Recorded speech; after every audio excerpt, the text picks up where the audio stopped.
Good morning. Morning. Can you hear me okay? Yeah. I'm going to turn the projector on here. Press it 2 times, right? Yes. We'll see if it cooperates with me. That's a good sign, right? And that's an even better sign.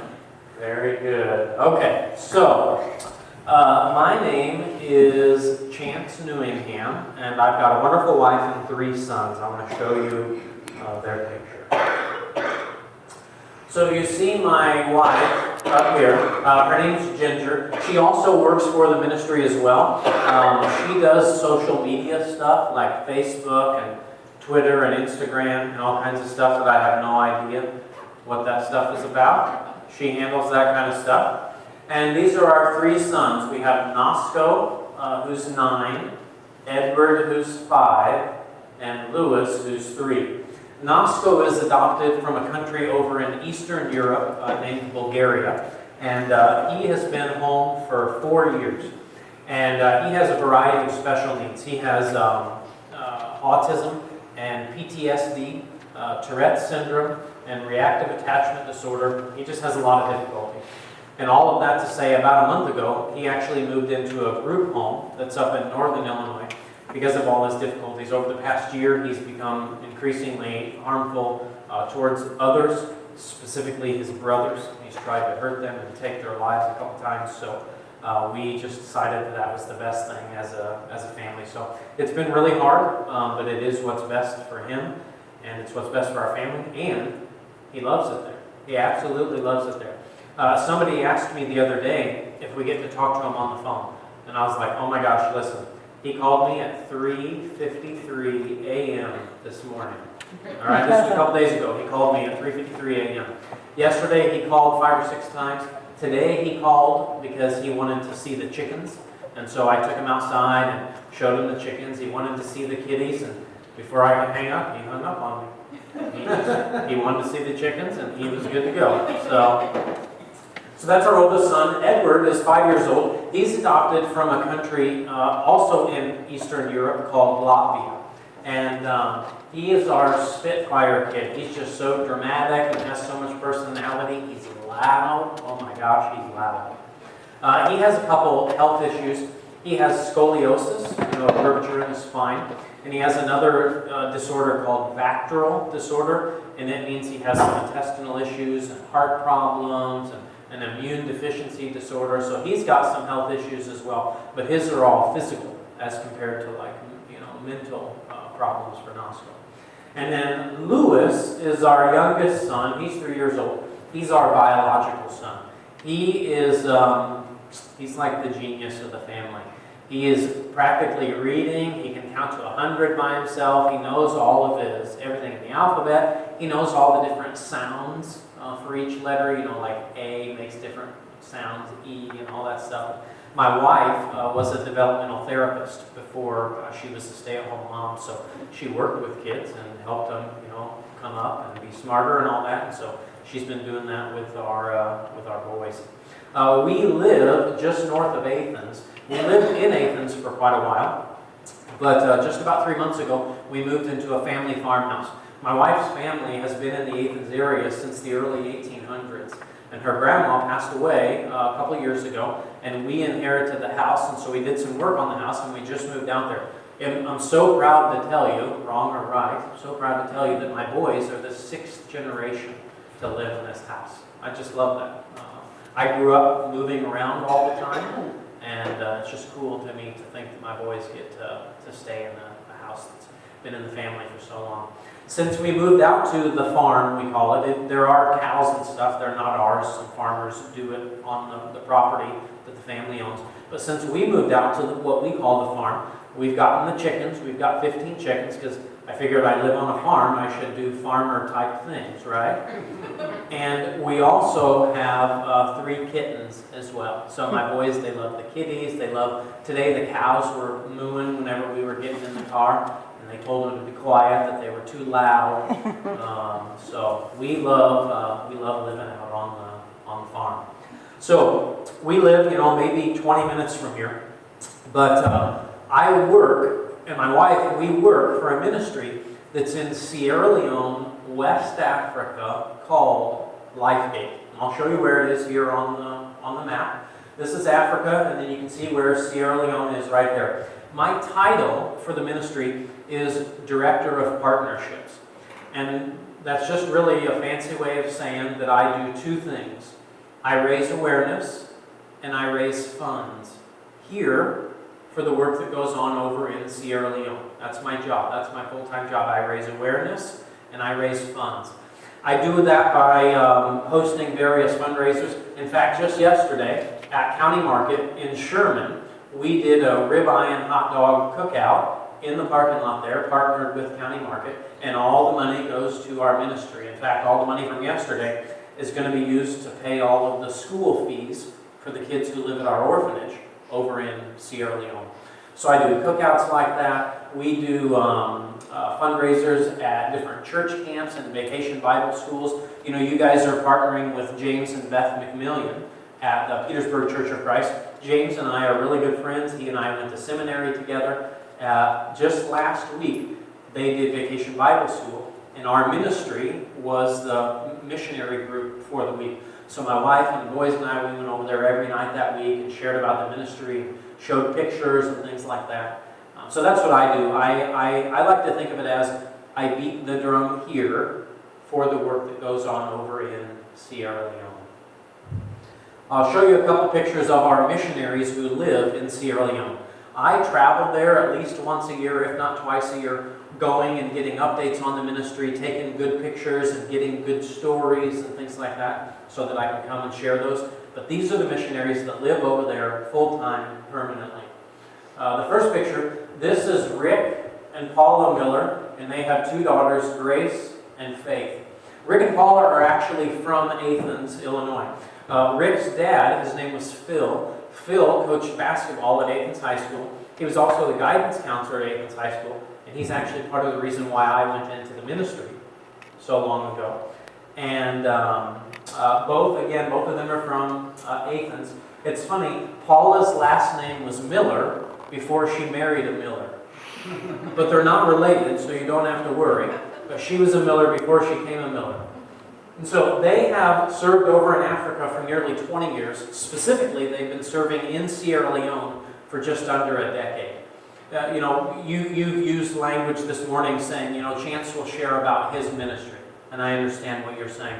It's not my ministry, though. It is Rick and Paula's ministry. Now, they would tell you that it's the Lord's ministry, but it's Rick and Paula who actually founded this ministry. I'm just here trying to do what I can to help them out.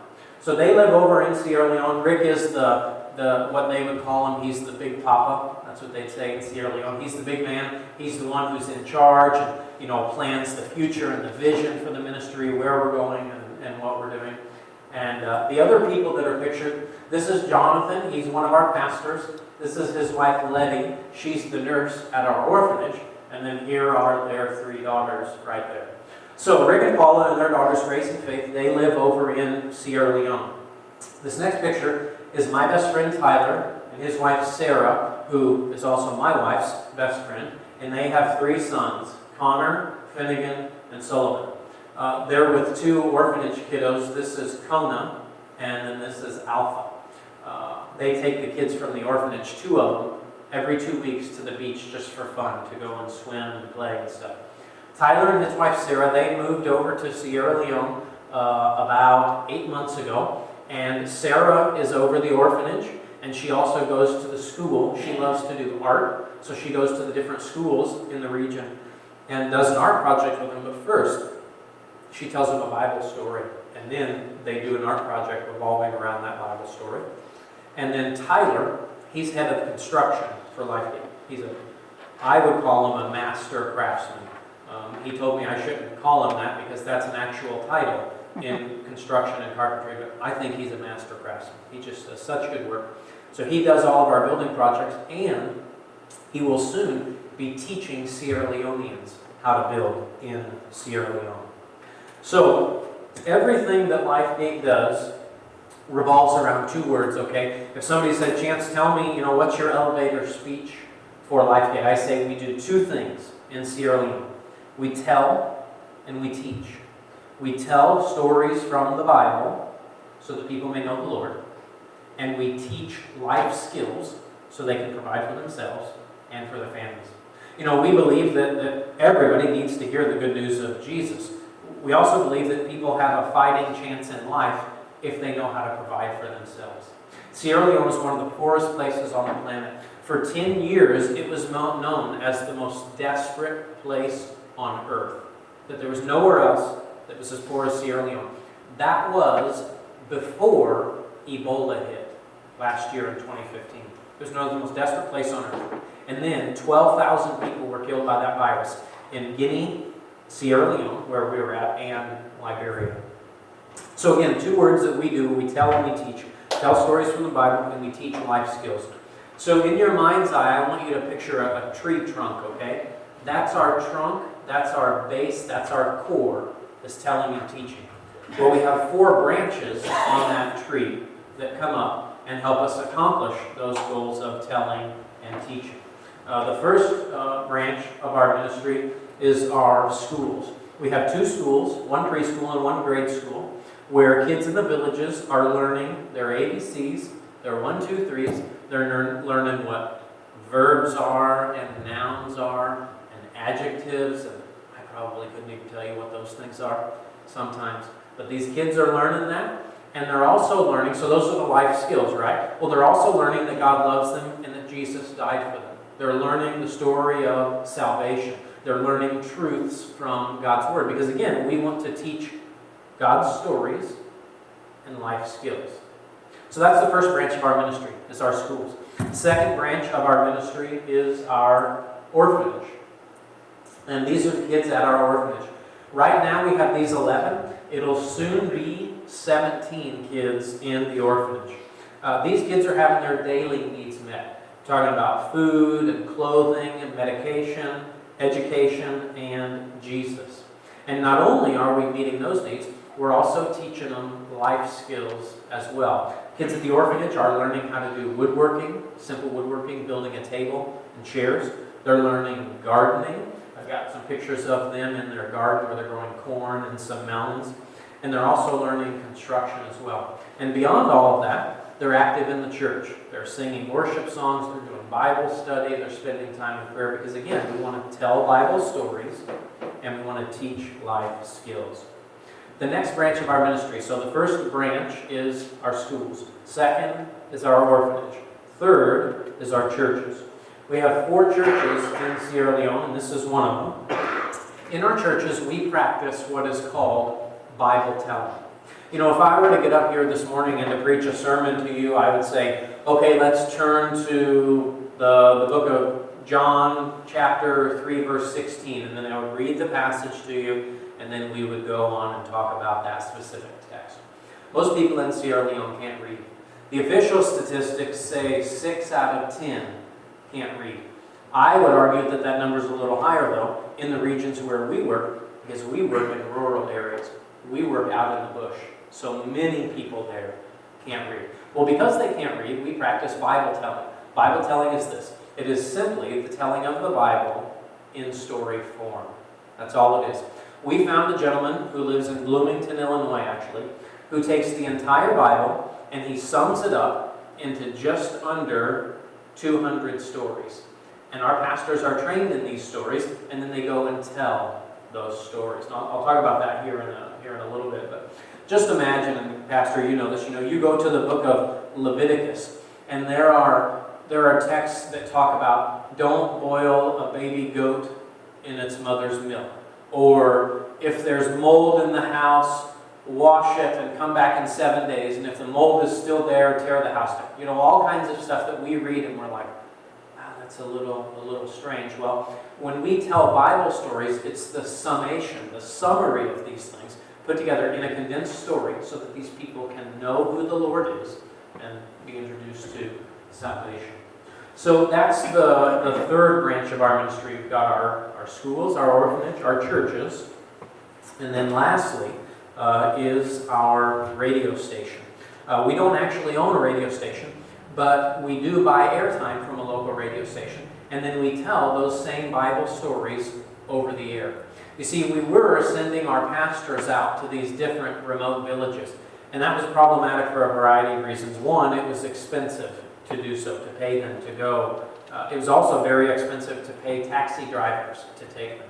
Our pastors were also getting sick because they were being in places where the water had foreign substances in it, and if they drank it, they would get sick. Yet they would stay and drink it because they loved Jesus more than they did their own health. So they wanted to stay and preach, and they would get sick.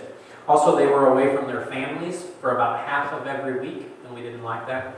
So something that we just started in January of this year is Bible telling on the radio. We buy 1 hour of airtime Monday through Friday, and from 8 to 9 p.m., here's what we do. We tell a Bible story in 2 languages, in Creole and Timni. There are actually 25 different languages in Sierra Leone.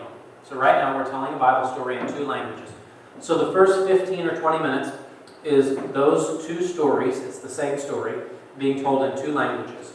And then elders and church leaders discuss that story on the air. Offer different perspectives. What do we think God is saying to us in this passage? And then people call in, and in Sierra Leone, they would say they're calling in to make a contribution. Well, here we would think that means they're giving a gift. No, in Sierra Leone, making a contribution means you're just going to give your 2 cents. I'm going to call in and make my contribution, or call in and ask a question.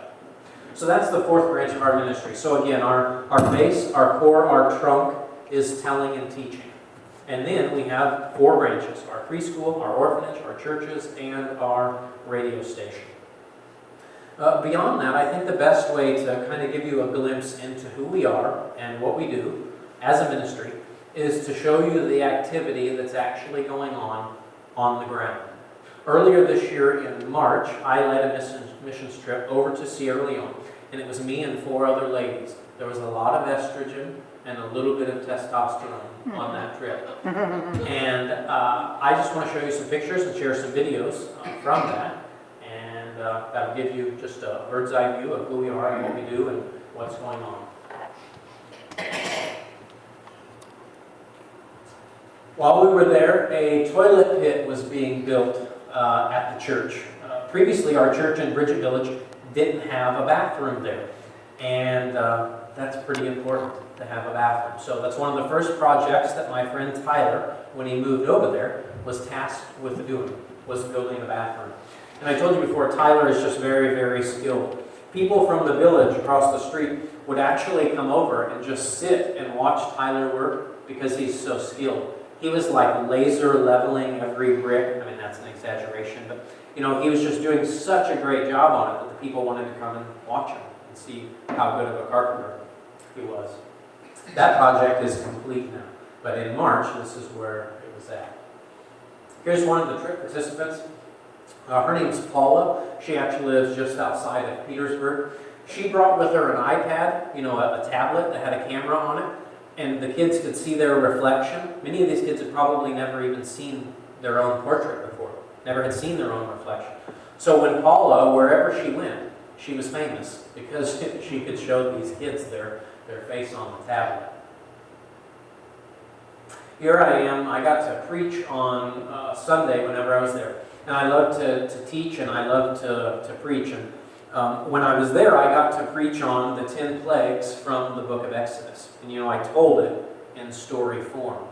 And it was really interesting because I didn't know this until I studied the passage. But with each one of the plagues that God introduced, he was defeating one or more of the Egyptian gods that were worshipped by the people of Egypt.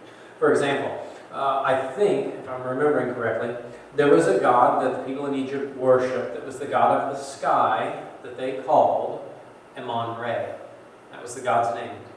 So they worshipped Amon-Ra. Well, you remember what God did to the sky. He blotted it out with darkness. And that was God's way of saying, listen, you're worshipping Amon-Ra. You're worshipping this false god. But look at the power I have. I can snap my fingers and all is darkness. Worship me, not Amon-Ra. And that's what God was doing with each one of the plagues. So I got to tell that story and explain it to them. Tyler is a pretty good artist, so I had him draw a picture like this says flies, because you remember one of the plagues is flies. Well, then he drew a bunch of flies, because this category is what the plague was, and this category is the effects. So here's somebody in bed covered in flies. So, this is the Sierra Leonean no electricity version of PowerPoint here. I had a board that some chalk was used to draw on, and that's PowerPoint right there. I remember the very first time I was planning to go to Sierra Leone, I called Rick, the lead missionary, because he asked me to preach then as well. And he said, "Hey, Chance, I want you to deliver a message, if that's okay." And I said, "Yeah, that's fine." And I said, "I've never been to the church there before. Is there like a sound system? Is there a projector, And he just laughed. No, they don't have that.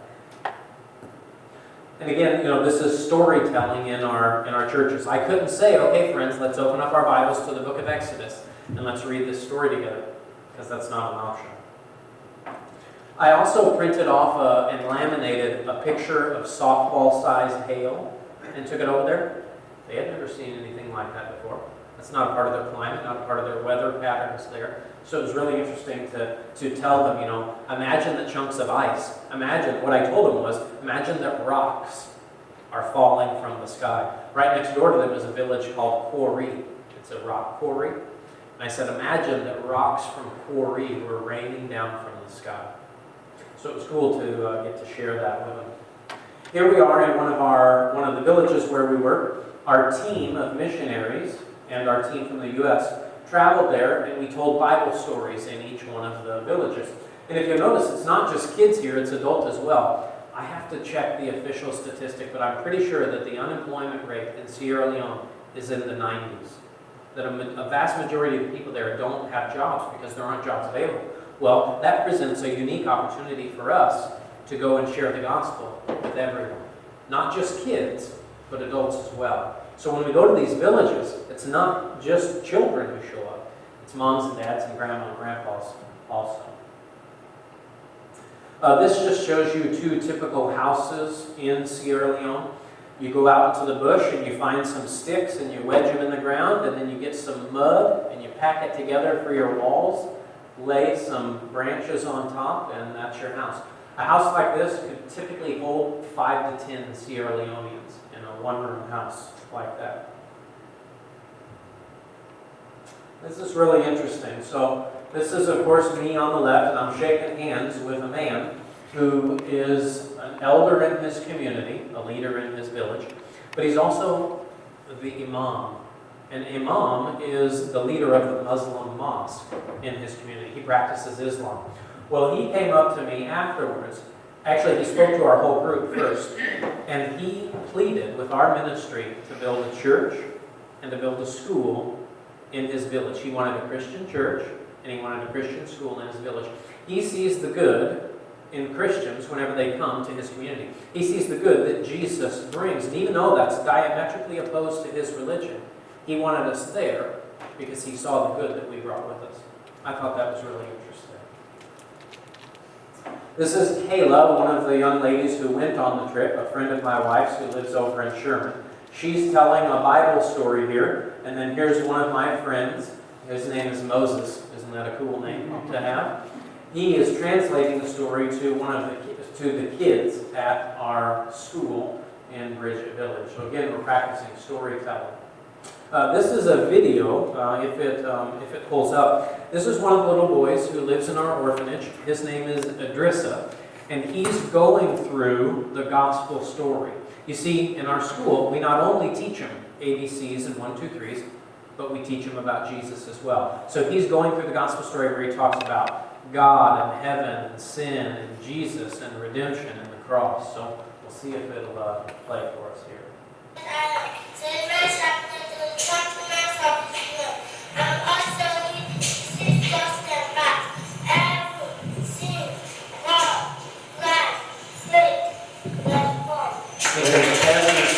God, Christ, faith, respond. He had motions for each one of them. So he's going through the gospel story there. These are a couple of the kids who are in the school, and I'm just going to do a quick interview with them where I ask them what their favorite subject is. So see if you can catch it. 2 questions. You don't have to be scared. Don't forget the next my question asking my So I just want to ask you some questions. Okay, so I want to ask you, of all the subjects that we talk about, I asked him what his favorite subject is. English or what's your He says he likes math. one question I can answer. And he got that right. 1 plus 1 is 2. And then I say 2 plus 2, and he says 3. 2 plus. And what about you? What's your favorite subject? Esse é o que ele é. Mas o English. She says she likes English the most. So can you tell me what is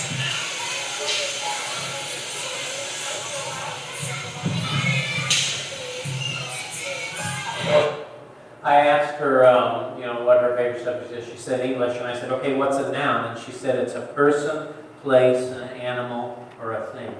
I thought that was pretty good. So here we are playing games with some of the same kids. We don't have a lot to do there. We can't bring a lot of games and equipment and stuff with us. So here we are playing Duck, Duck, Goose. Sometimes we literally just kick around a can and play soccer with it. If we're lucky, we have a soccer ball. We just like going and loving on some of the kids at our orphanage and at our schools. This sweet little girl, she was afraid of us, of white people. She had never seen anybody like us before. So, just imagine, if you were in shoes like that, it might have been a little terrifying. This is a little girl at one of the villages that we have a school in. And you can kind of see in the front, her hair is turning a little orange. I didn't know what that meant, but it was explained to me that that's a sign of malnutrition. That this little girl isn't getting what she needs, and so her hair actually begins to change colors. So one of the things we do whenever we go and tell Bible stories in these villages, whenever our missions teams come, we also provide a big meal for everybody as well. So anybody and everybody who's there can eat. It's interesting, this village is only about 5 minutes off of the main road. The official language in Sierra Leone is English, but that doesn't mean that everybody speaks it. Most people in Sierra Leone speak Creole. It's called K-R-I-O, Creole. Well, this village is only 5 minutes off of the main road, and they speak a completely different language there. And it's only 5 minutes away from, the main area. It's just surprising to me that there can be so many differences, really not that far away. These are some of the kids at our orphanage. This is Kona here. This is Aisha, and I think this is John. So Kona, you can kind of tell, she's holding a piece of paper. It's actually a photograph. Every child in the orphanage has one or more sponsors here in the U.S. that pay for their monthly needs, food, clothing, medicine, education, all that stuff. Well, Kona's sponsors wrote a letter and sent me a picture before I left, and then I took it over to Kona so that she could see who her sponsors were. The kids at the orphanage, they love things like this. I would bet that Kona probably even has that picture with her today, on this very day, because they just treasure things like that. To know that somebody so far away loves them and cares for them and is willing to sacrifice here so that she can have a better life there. So she was super excited. The other kids were excited when they got to see a picture and a letter from her sponsors.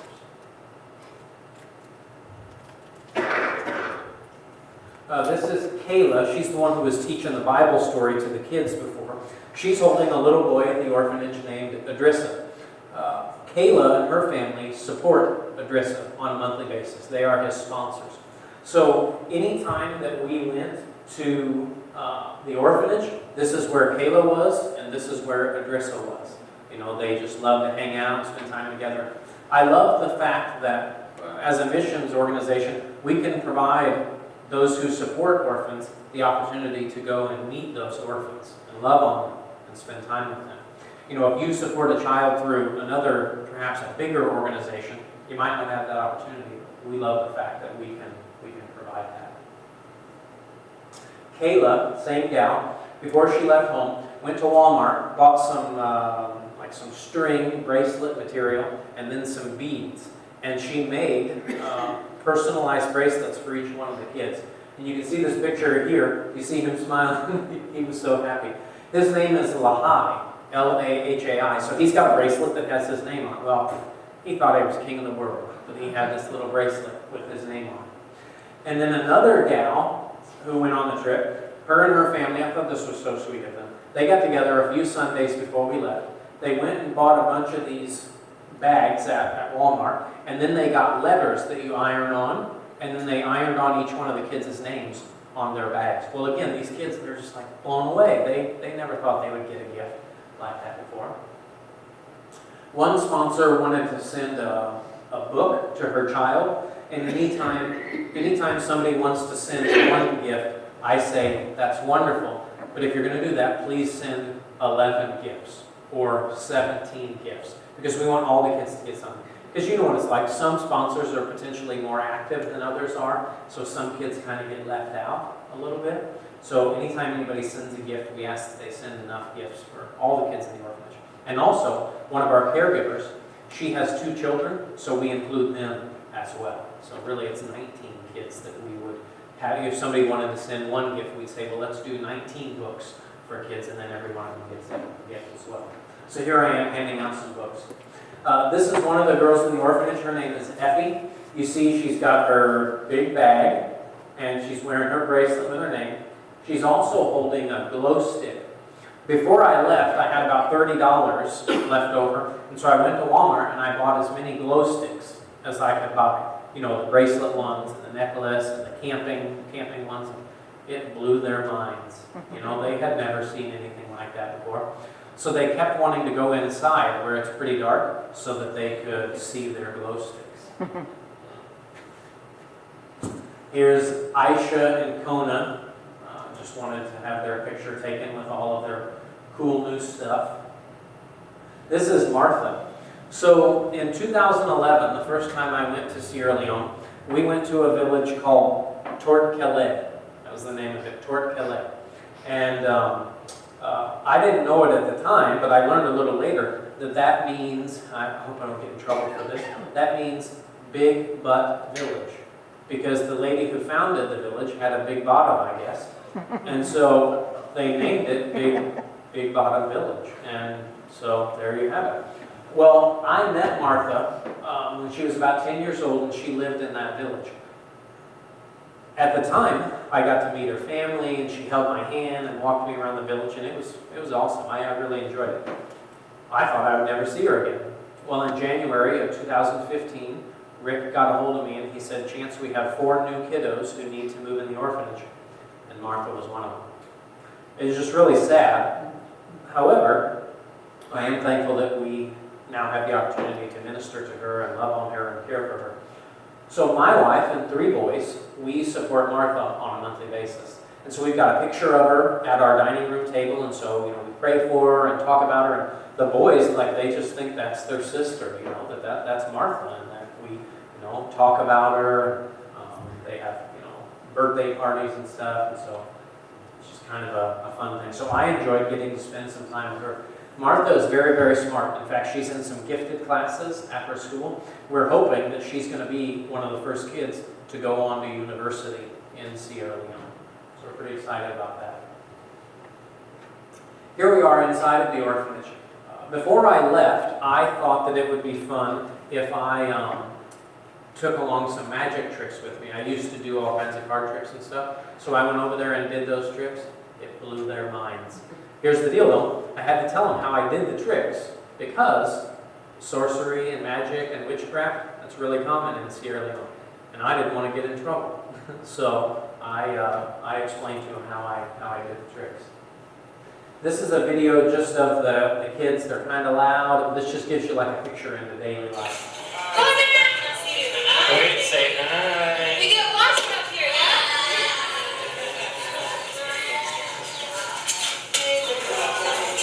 Hi. So they're just, they're cuties. While we were there, a well was being dug, and by the time we left, it was almost completed. Here it is done. And now it not only offers water to our orphanage, but to the entire community as well. You know, we want to bring good to everybody there, so it's open to all the people of the village. Oh, that was pretty cool. Here's Mary and Effie again. Mary and her husband Jack, they live in Petersburg. They support Effie on a monthly basis. So she's been supporting her for quite a while, and she got to go over there and spend time. Again, anytime we were at the orphanage, this is where Mary was, and this is where Effie was. They were sitting there reading books together, talking and playing. One of the nights that we were there, we got to go on the radio station, and they interviewed us and, asked what we liked about Sierra Leone and things like that. So that was kind of a fun experience. This is the lead man of our ministry who's over the radio station. His name is Jonathan. In God's providence, Jonathan went to school to be a radio person previously. Then he became a pastor. And then we said, hey, let's do a radio thing. And Jonathan says, oh, by the way, I went to university for 4 years to do radio. So it's just worked out wonderfully. Here's Rick, again, my boss, the leader of the ministry, one of our pastors, Lamine. And this is inside of the radio station. It's all run by generator. There's no electric grid to plug into to have reliable electricity. This doesn't look like much, but this is 5 acres that we, as a ministry, bought a few years ago. You see, the capital of Sierra Leone is called Freetown. The town, though, is too small to support all the people. So they're building a new capital city. That new capital city is not far from here. So it doesn't look like much now, but this will very soon be suburbs of the new city. We're trying to figure out, do we build another orphanage there? Do we build a church there? Do we build a guest house to generate money for the ministry so that we can grow and expand? Do we do all of those things on the property? We just don't know yet. We have it though, so we're just thinking and praying and planning. This is another picture of me, and this is actually the chief of the village, but he's also the imam, the leader of his Muslim mosque. He too pleaded with our ministry to build a Christian church and to build a Christian school in his community. Here I am getting a cashew out of a tree. I didn't know this, but cashews are poisonous when you first get them. You have to let them dry out before you eat them. So note to self, if you ever go get a cashew. Here's our team on the last day having a meal before we go. One of our trip participants, Paula, she went down and helped the fishermen catch fish. I think this is so cool. They take a net that is as big as a football field, long as a football field, and about 10 feet tall. They go out and they make a big semicircle in the ocean, and then people on the beach for hours pull that net in so that any fish that are caught in there get trapped as the net comes closer and closer, and then they catch things like that. These are actually really big fish. Most of the time they catch little ones. Very good. You're good. So, this is the day we had to tell the kids at the orphanage goodbye. It was bittersweet, we enjoyed our time with them, but we knew we had to go. And here are all the kids waving goodbye. And 2 of the people, since they've come home from our missions trip, have already opened up a savings account so that they can start saving to go on our next missions trip. Here's our team, all of us. Most people are from Petersburg or Sherman or Athens. And here's my best friend Tyler, his wife Sarah, and then my buddy Moses. And here we are, we're trying to be African, it's called, because in Africa, you don't smile in your picture. See, many of the people in Sierra Leone, they don't ever know if they'll have their picture taken. So if they do have it taken, they don't want to look silly. So they don't smile. They put on a really stern face. And then here is me and my buddy Tyler. Tyler and I were friends in high school. We were roommates in college. Well, even though Moses is from a completely different country, we are like brothers from another mother. I mean, we just connect well together. When I was over there, we stayed up late talking, and we watched a movie one night. We're just like junior high boys, I think. I think it's that Christian connection. Whenever you're with people who know and love the Lord, you just feel a bond with them, and that's the way that it is. So, that's the end of my presentation. I just want to leave you with a couple things here.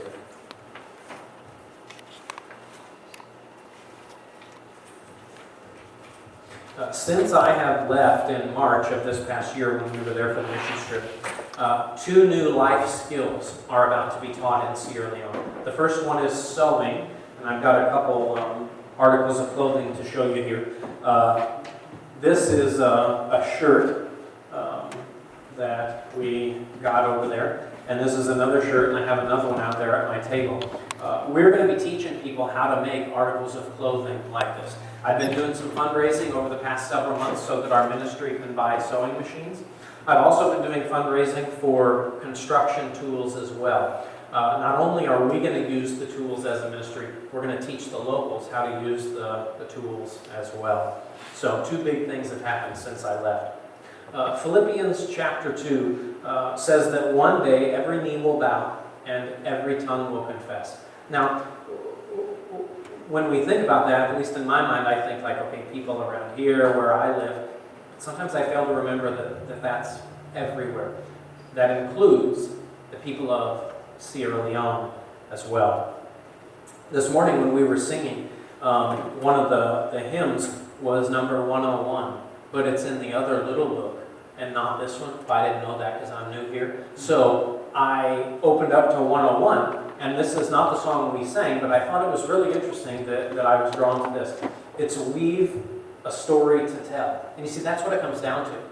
Like, we are telling the gospel story in Sierra Leone. Listen to this. It says, weave a story to tell to the nations that shall turn their hearts to the right. A story of truth and mercy. A story of peace and light. A story of peace and light. For the darkness shall turn to dawning, and the dawning to noonday bright. You see, we're telling that story in Sierra Leone. We're telling the people there that God created our first parents, Adam and Eve, to be in a relationship with Him. But they rebelled. And that rebellion created division between them and God and the rest of humankind and God. But God didn't want it to remain that way. So He sent His Son Jesus so that that relationship could be righted.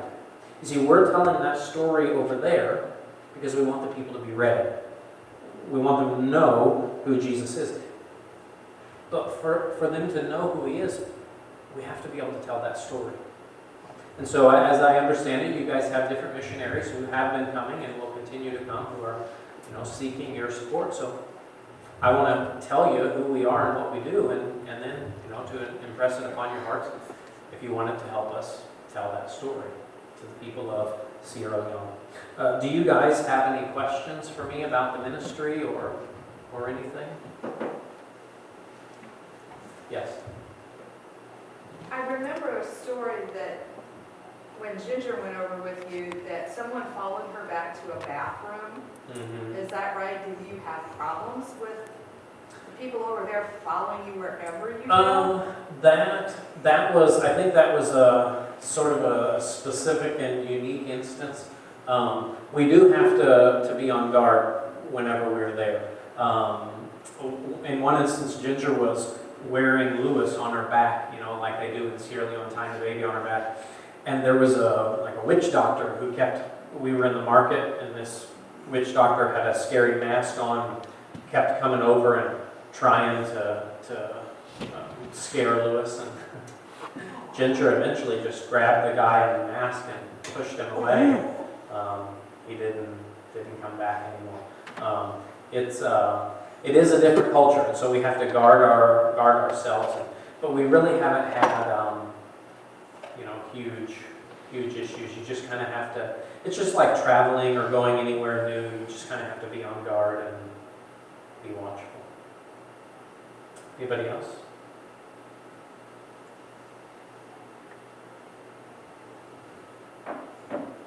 Well, just a couple things to point out that are at my table back there, and then I'm done. So we have a quarterly update. Once a quarter we put out a little newsletter explaining what's been going on in the ministry the past 3 months. You can check that out at the table I have set up in the foyer. If you wanted to make a gift to the ministry, here's the envelope to do so. If you want to keep up with my family and all of our crazy shenanigans, you can check out our family newsletter. This is just a simple handout talking about how we tell and we teach in each branch of our ministry. If you wanted to check that out. I have some business cards here. We have a ministry called Orphan 13 that supports some of the kids in the orphanage. You see, aluminum on the periodic table is the number 13. So we created a ministry where we collect aluminum cans, we cash them in to feed orphans. So we get Orphan 13. As of today, because of partnerships with people and churches like you guys, we've raised enough money to buy 18,000 pounds of rice. One can is equivalent to a handful of rice. So that's one of the things that we do at our ministry. This is my business card if you wanted to get a hold of me. My wife writes a blog where you can follow our family and the ministry. And I also do a verse-by-verse Bible teaching podcast, audio podcast, and you could grab that business card as well. And the last piece of paper, this is our sign-up sheet. If you wanted to get on our mailing list, where we mail stuff to you in the actual mail, like our quarterly updates, or if you wanted to get on our email list, or if you were even interested in going on one of our missions trips, you could sign up on this as well. And then please, if it's a missions trip, write missions trip off to the side, and then I will know. So, thanks for having me. I appreciate any opportunity that I can get to come and share with people about the ministry. I'll be at my table afterwards if you want to come and ask any questions. So, thanks for having me.